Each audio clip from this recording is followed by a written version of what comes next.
Bueno, ¿qué tal? ¿Cómo les va a todos los que están conectados? La idea justamente de esta videoconferencia es tratar de transmitir a todos los pediatras, a todos los que puedan estar conectados, y los que no pudieron, va a estar este documento colgado en la web de la SAP en breve, justamente para tratar de ponernos de acuerdo con esto que llamamos la situación COVID-19 en pediatría. ¿Qué es lo que vamos a hablar durante esta mesa? Tenemos a varios disertantes, muchos de los cuales, la mayoría de los cuales ustedes los conocen. Empezamos con la doctora Ángela Gentile, que nos va a hablar de la situación epidemiológica actual y en qué etapa estamos. Ángela sabemos que es jefa del Departamento de Epidemiología del Hospital de Niños Ricardo Gutiérrez, expresidenta de la SAP, pertenece al Comité de Expertos del Ministerio de Salud de la Nación y de la Ciudad, y además la conocemos muy bien porque está siempre en todas partes y sobre todo todos los pediatras cuentan con ella incondicionalmente. El segundo punto lo va a tratar la doctora Gabriela Enzín, que son los aspectos clínicos. La doctora Gabriela Enzín se va a conectar desde Rosario. Ella es la jefa del Servicio de Infectología Pediátrica del Hospital Vilera de Rosario y la actual secretaria del Comité de Infectología de la SAP. En tercer lugar, va a hablar la doctora Alejandra Gayano, que va a hablar de embarazadas y recién nacido, qué conductas tomamos. Ella es pediatra, infectóloga, perteneciente al Comité de Infectología de la SAP, sanitarista, y además está actualmente trabajando en el Ministerio. Y por último está la doctora Florencia Lución, que nos va a hablar de un tema muy sensible para todos los pediatras, que es cómo se deben cuidar los pediatras en el consultorio y en la internación. Florencia es médica de planta del Departamento de Epidemiología del Hospital Ricardo Gutiérrez, es decir, trabaja con Ángela, y actualmente es la presidenta de la Subcomisión de Epidemiología. Yo soy la doctora Ruz, voy a coordinar esta mesa, ustedes me conocen, hace bastante tiempo que nos vemos, en la otra epidemia también nos vimos, y nos fuimos viendo durante mucho tiempo, soy médica infectóloga y pertenezco al Comité de Infectología de la SAP. Bueno, vamos a empezar entonces con Ángela. Hola a todos, buenas tardes.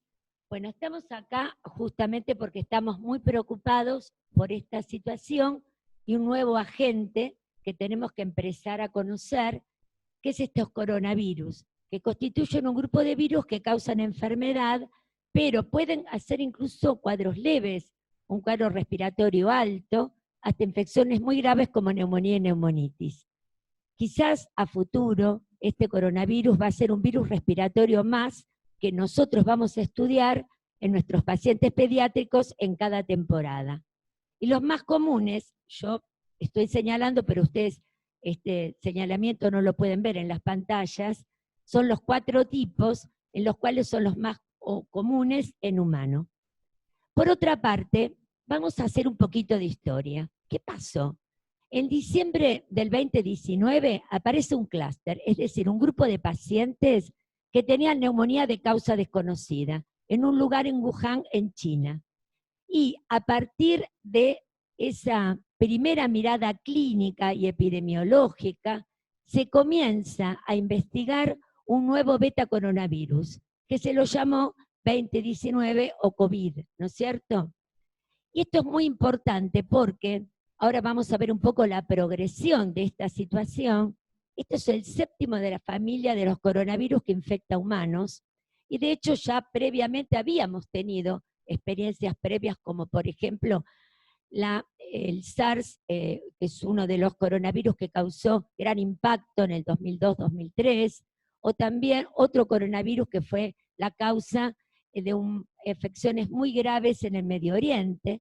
Pero toda esta situación hace que la OMS declare el 30 de enero la emergencia de salud pública de importancia internacional. Si continuamos un poquito viendo qué pasa, miren la cronología. el 30 de diciembre aparece este grupo clúster, cierran el mercado de, digamos, de alimentos de la localidad de esta China de la cual estábamos hablando, de Hubei, y ahora vamos a ver qué tuvo que ver esta situación. Y rápidamente vamos a ver toda la cronología, que es muy rápida. Miren el 30 de diciembre, cómo al 12 de enero ya teníamos la secuencia genómica completa del virus, pero muy rápidamente, a 13 días ya Tailandia, Japón, Corea, ya sabíamos que la transmisibilidad era muy alta. Y por otra parte, cuando uno miraba qué pasaba en China en ese mes de enero, cómo estaba impactando en todo el sistema de salud y sobre todo también en el personal de salud, que es uno de los puntos muy importantes porque hay que aprender a cuidarse. A partir de la declaración de la emergencia sanitaria por la OMS y antes de la declaración de la pandemia, toda la vigilancia epidemiológica estaba focalizada y dirigida a rápidamente preparar la contención. Es decir, vigilar activamente, ver qué pasaba con la detección temprana, los viajes, el viajero, el aislamiento, cómo seguimos los contactos, y prácticamente la definición de casos se basa en esta etapa, que es la etapa de contención. Continuó la situación y el mundo, simultáneamente, vivió diferentes momentos epidemiológicos. Ahora en China estamos prácticamente con una curva descendente, no hay casos nuevos, un epicentro en Europa y en Estados Unidos, y una América del Sur que está trabajando en ver si ya tiene contención o ya tenemos circulación. Miren el origen del virus, es que importante, ¿no? Porque en realidad, como yo les comentaba antes, cuando uno mira qué sucedió antes con los coronavirus, hablamos MERS y hablamos SARS, del 2002 y del 2012, con diferentes sitios en que aparecen, China en el SARS o en MERS en Arabia Saudita.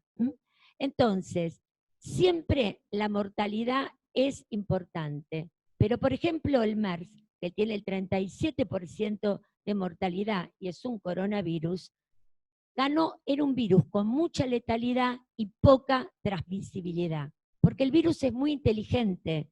Cuando gana en mortalidad, pierde en transmisión.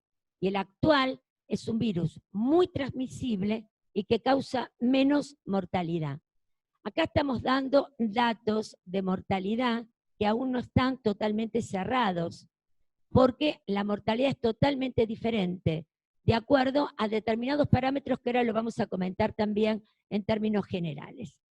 ¿Cómo aparece el coronavirus? El coronavirus es habitual en el animal, causa infección. ¿Y por qué pasa al hombre? Porque cuando el contacto es estrecho y generalmente a través de un huésped intermediario, que puede ser un camello en el caso de la infección en el Medio Oriente, o en este caso actual, que aparentemente sería un murciélago, con otro huésped intermediario que es el pangolín, que es una especie de armadillo. Y cuando los virólogos miraron qué sucedía con la parte genotípica, qué sucede con este virus, se vio que el actual está muy relacionado en el 88% con los coronavirus que causan síndrome respiratorio agudo severo en el murciélago. Es decir, que a partir de ahí se pudo ver este salto y esta transmisión al humano. ¿Y por qué pasa esto? Porque en un lugar con mucho hacinamiento, como fue el mercado de Hubei, con mucho contacto animal-persona, con una epidemia y un brote epidémico en animales que no los mata, pero transmiten, con muchas secreciones en animales que toman contacto con el humano que está con ellos y hace manipulación, es entendible este fenómeno de transmisión a este huésped ocasional y después al humano. Este virus no tiene nada que ver, es diferente, incluso en un 79% al SARS y a un 50% es distante del MERS. ¿Qué es lo que nos importa en coronavirus? Dijimos que es transmisible. ¿Cómo se mide la transmisibilidad? Se mide con un numerito que se llama el RO. El RO es a partir, y en rojo miren ustedes el infectado, y a partir de un infectado uno tiene 2 posibles infectados cuando el contacto es significativo, cuando el contacto es estrecho. Por eso se habla que tiene un RO o un potencial epidémico que va entre 2 y 3. Si uno mira del lado derecho, miren lo que pasa en sarampión. El sarampión tiene un RO de 11 a 18, muchísimo más transmisible. Y acá viene otro concepto importante. ¿Por qué se frena la transmisibilidad de sarampión? Porque la barrera epidemiológica alarma la vacuna. ¿Por qué se frena, como pasa en China? Suben los casos y después se empiezan a bajar. Porque la barrera epidemiológica ahí van a ser los infectados que desarrollaron anticuerpos, dejan de ser susceptibles y ya son inmunes. Es decir, que los infectados que ya pasaron la infección son la barrera epidemiológica y evitan que este virus se siga perpetuando. Ustedes saben que para que estalle un brote epidémico tiene que haber una masa sensible, ajustada en número, de susceptibles. Esto es un virus nuevo, todos somos susceptibles. A medida que avanza la infección, quedan menos susceptibles y más inmunes. Entonces, obviamente, la transmisibilidad empieza a caer. El punto es qué hacer para un agente nuevo donde no hay antivirales y no hay vacuna. Y esta vacuna va a tardar por lo menos un año o más. Y si ustedes miran acá la diferencia en la mortalidad entre los diferentes agentes. Y yo quiero hacer acá una reflexión. La mortalidad depende del denominador que uno pone, ¿sí? ¿Qué quiere decir? Que si yo en un país tengo muchos chequeos, voy a tener mucho numerador y, por supuesto, que son los que se infectan, pero también un gran denominador que son todos los que se estoy chequeando, ¿sí? Pero si yo solamente chequeo con laboratorio unos pocos y se me mueren bastantes, obviamente la letalidad va a ser mayor. Entonces, cuando mi sistema capte más casos por laboratorio o por nexo epidemiológico, obviamente la letalidad va a ser diferente. Es un tema de denominadores. Igualmente sabemos que la letalidad es mayor en la gente adulta, adultos jóvenes, menos, mucho más la gente de tercera edad, los adultos mayores, las enfermedades de base, y tiene menos impacto en pediatría. Miren qué pasa con los cuadros más graves, ¿sí? Ataca más a adultos mayores, a hombres y a personas con comorbilidad. Y ya Gabriela desde Rosario nos va a contar toda la parte clínica. Pero miren lo que pasa en forma importante. Yo quiero marcar el reporte en pediatría. El 68% de los chicos de diferentes reportes tuvieron contacto con adulto infectado confirmado. Y el 90% eran casos de conglomerado familiar. Así que el chico se contagió de un adulto. Y miren el chiquito de 4 años de Chaco. Se contagia en un grupo familiar, en un contacto cercano. En general, en pediatría no hay mortalidad. Puede haber casos leves o moderados. Y acá viene el otro gran desafío pediátrico. Yo diría 2 que lo dejamos para la discusión. Primero, estos chicos hacen formas leves. Van a transmitir. ¿Cómo pesquisamos rápido que comenzó la transmisión en la comunidad? Segundo, por otra parte, también es importante ver en pediatría el riesgo estratificado por edad, porque eso no es la misma la situación de los más chicos que de los grupos mayores. Y el tercer punto, y agrego otro más, ahora que venga el invierno, porque los reportes son del hemisferio norte en invierno. Y recordemos que al frío le encanta, digamos, a este virus le encanta el frío. Cuando uno tiene calor y humedad, se reduce la transmisión. Pero en el hemisferio norte están en invierno, pero acá en el sur vamos a entrar en otoño-invierno. ¿Cómo va a jugar el sincicial respiratorio en pediatría? Porque vamos a tener un reservorio de chicos grandes donde está circulando el virus coronavirus. Y vamos a tener un grupo de chiquititos, nuestros bronquiolitos de siempre, con sincicial. ¿Será como la pandemia que el coronavirus va a cortar al sincicial? Bueno, esto lo tendremos que ir viendo y tendremos que ir haciendo una vigilancia activa para responder a esta y muchas otras preguntas. Miren la situación epidemiológica en el mundo. ya tenemos 193.000 casos y más también. Día a día esto se incrementa en 164 países. Y por otra parte, miren la distribución mundial. Empezó en el verde, en China, el verde ya desapareció y ya empieza a haber mucho naranja, que es Europa, y estos puntitos amarillos en nuestra América Latina, que ya comenzó a circular en forma importante. En este momento el epicentro es Europa, como en su momento fue precisamente China. Por otra parte, ¿por qué aparece Italia? Porque Italia tiene vínculos comerciales muy importantes, aparte de la Unión Europea, con China, y no tuvieron una vigilancia epidemiológica activa para captar los primeros casos. Y esto nos habla de la globalización, por el turismo, por el comercio, es un riesgo muy importante.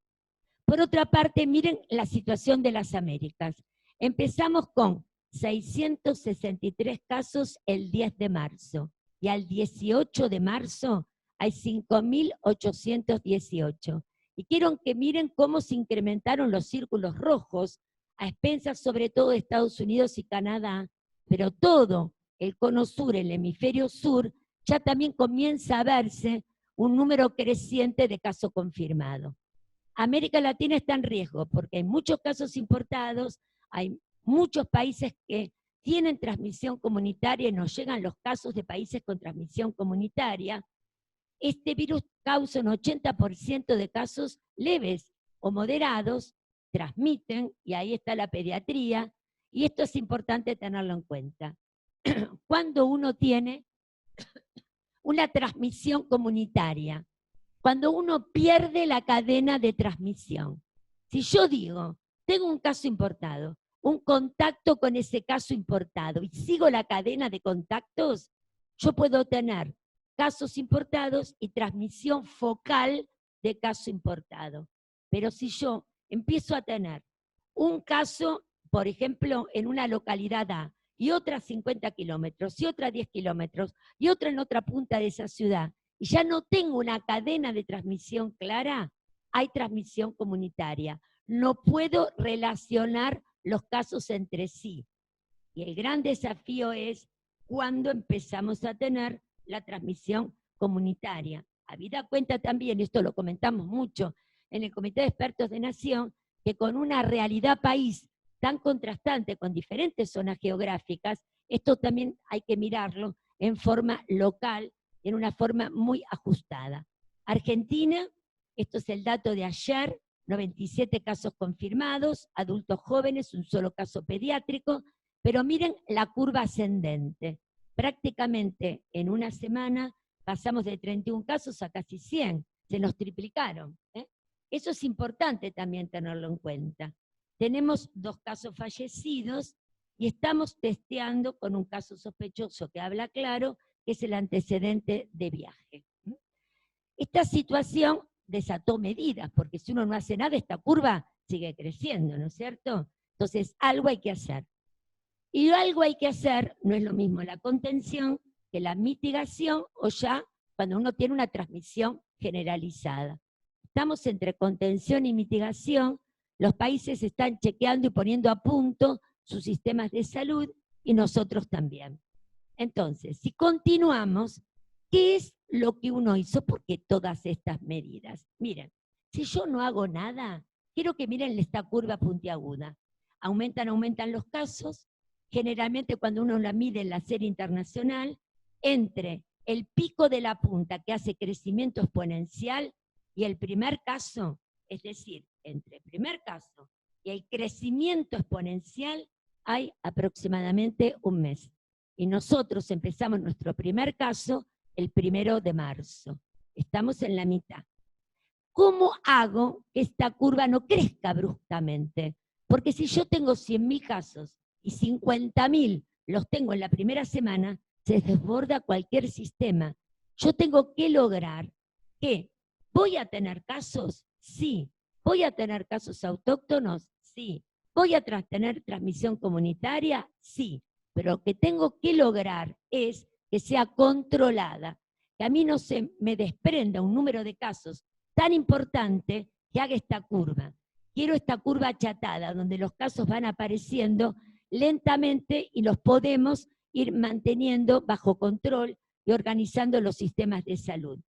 Identificación rápida, un diagnóstico rápido de casos, cómo los vamos a identificar. El otro tema es muy importante, la descentralización del laboratorio, que es algo que venimos pidiendo mucho, porque todo el país tiene que estar en condiciones de poder hacer diagnóstico por laboratorio. A la definición de caso, recuerden que se unió Brasil y Chile, y probablemente a poco tiempo otros. Y otro ingrediente importante, cuando yo tengo un caso sospechoso, también lo considero cuando tengo una enfermedad respiratoria aguda grave, que entra con asistencia respiratoria mecánica por este cuadro respiratorio, que uno no puede explicar el cuadro clínico. Y hay algunos pacientes adultos que han debutado de esta forma. Entonces, miren qué importante es, porque esto es dinámico, y las definiciones van cambiando de acuerdo a la situación epidemiológica. Si continuamos con otro concepto importante, es el contacto. Acá, esto lo pueden leer y lo van a ver en las presentaciones. Yo solo quiero decir una cosa importante de contacto. Cuando uno tiene un caso importado y le manda a hacer cuarentena, va a haber medidas de distanciamiento social que Florencia las va a comentar. Pero, si yo llego del exterior, por ejemplo de Brasil, que hace 2 días que está en la lista de países que integran el caso sospechoso, pero yo llegué hace una semana, yo voy a entrar igual en cuarentena, pero siempre contando el último día que estuve en Brasil, en el lugar de riesgo, porque es ahí donde empezó a cursar el periodo de incubación, que es de 12 días, y la cuarentena, que es de 14. ¿Se dan cuenta entonces que esto es un concepto importante para la cuarentena? Porque hay mucha gente que entra a cuarentena a lo mejor y dice, bueno, pero yo hace 3, 4 días que estoy. Perfecto, pero contamos desde el último día que estuvo con las nuevas definiciones de caso. Y la otra cosa importante es que los contactos familiares asintomáticos, es decir, cuando uno tiene un caso que vino de afuera, toda la familia, el resto de la familia, como esa persona sospechosa vino de afuera y está asintomática, puede continuar con su vida. Es decir, cuidado con esto, porque muchas veces alguien viene de España, se pone en cuarentena y los demás le dicen, toda la familia en cuarentena. Y esto no es así, el resto puede continuar. Y hay que darle medidas de distanciamiento intrafamiliar que después se van a tomar perfectamente. Ya un poco también para ir cerrando algunos conceptos, la transmisión. Recordemos la transmisión. Esto no se transmite por vía respiratoria como sarampión o varicela. Se transmite fundamentalmente por gota. Es persona a persona por gota. Gotitas fluch que se arman a una distancia de 1 metro, luego caen, y estas gotitas contaminan. Y esto es importante para las medidas de control, porque uno, mientras tenga una posibilidad de trabajar y cortar la transmisión de esta transmisión de gota, digamos, uno está protegido. El problema es cuando estas gotitas, por mucho inóculo, se hacen un aerosol. Por eso Florencia les va a contar que hay determinados momentos cuando se aerosoliza, uno tiene que aumentar la protección personal. Pero si es transmisión fundamentalmente por gota, necesita otro tipo de cuidado. Y después recuerden todo lo que es las superficies, como aprendimos con influenza y con sincicial. Este virus se queda en las superficies, incluso está descrito hasta varios días, y esto es importante tenerlo en cuenta. La otra cosa muy consultada en la transmisión es si la vía oral fecal, las heces son transmisibles o no. Por el momento hay algunos reportes, pero no se lo considera importante en la transmisión. Y el otro tema también es si el día antes del periodo de incubación es transmisible. Y porque se vieron trabajos que dicen que el día anterior el paciente sintomático, el paciente que después va a ser un caso, puede tener en secreciones una PCR positiva. Pero PCR indica la presencia del coronavirus, pero no la replicación ni su máxima transmisión. Como yo siempre digo, él tiene que estar y trabajar. y la presencia no implica alta transmisibilidad. La transmisibilidad fundamental es el primer punto, que es la transmisión por gota o cuando aerosoliza en algún procedimiento y todo lo que tenemos que hacer fundamentalmente con la vía de contacto, y de ahí se van a desprender todo lo que es el cuidarse. Esto es un poco de resumen, ya se los conté, lo de la vía oral fecal, lo de la transmisión asintomática, y me parece que lo que es importante es decir, las medidas se toman en conjunto, fundamentalmente. Todos tenemos que colaborar, hay muchos decretos. Una medida sola no achata la curva. La única forma es trabajar en forma conjunta con todos los ministerios y las fuerzas vivas, la comunidad, para realmente lograr hacer impacto.